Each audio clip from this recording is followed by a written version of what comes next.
let's talk for a second about style and substance and why they are very, very different. You see, a person can be incredibly persuasive. They can have amazing communication skills. They can appear to be humble and searching and teachable and look possibly to truly have your best interests in mind, and at the same time be as dangerous to you personally as any human could possibly be. You see, style is not the same as character. Style is not the same as who the person really is. Style is how you come across and how you appear to others. Style is a skill. It's a powerful skill of being self-aware of recognizing how you look to other people. Substance, though, is completely different.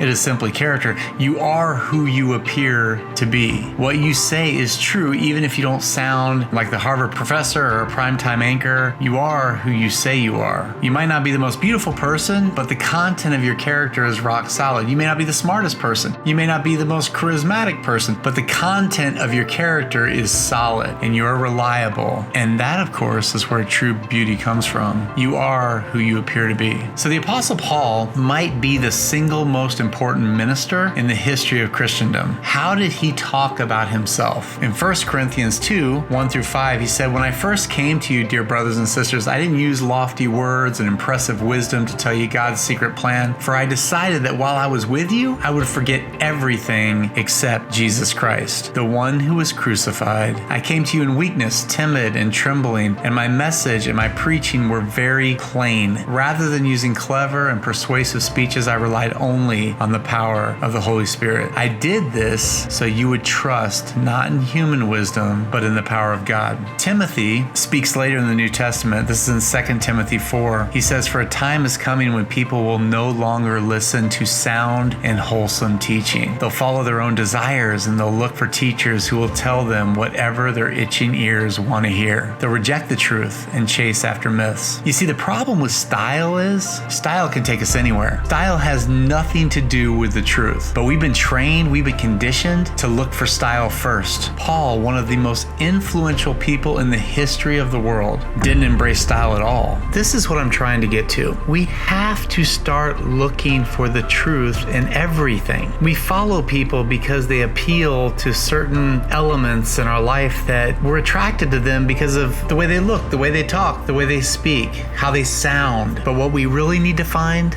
what we really need to look for is the truth in everything. See, a person with great charisma, great ability to persuade, great style, well, if they don't have great character, man, they can get people to go anywhere. They can get people to believe anything. What we need to look for is substance. We need to look for that deep-seated character, that real truth. And that's tricky because that's going to require us to think for ourselves. That's going to require us not to just ask what someone else's opinion is about something, but to look deep on our own and think with the mind that God's given us. Highly charismatic, style-filled leaders have been taking people to all kinds of bad places since the beginning of time. But character and substance, authenticity, that's what we need to look for. Until the next time we talk.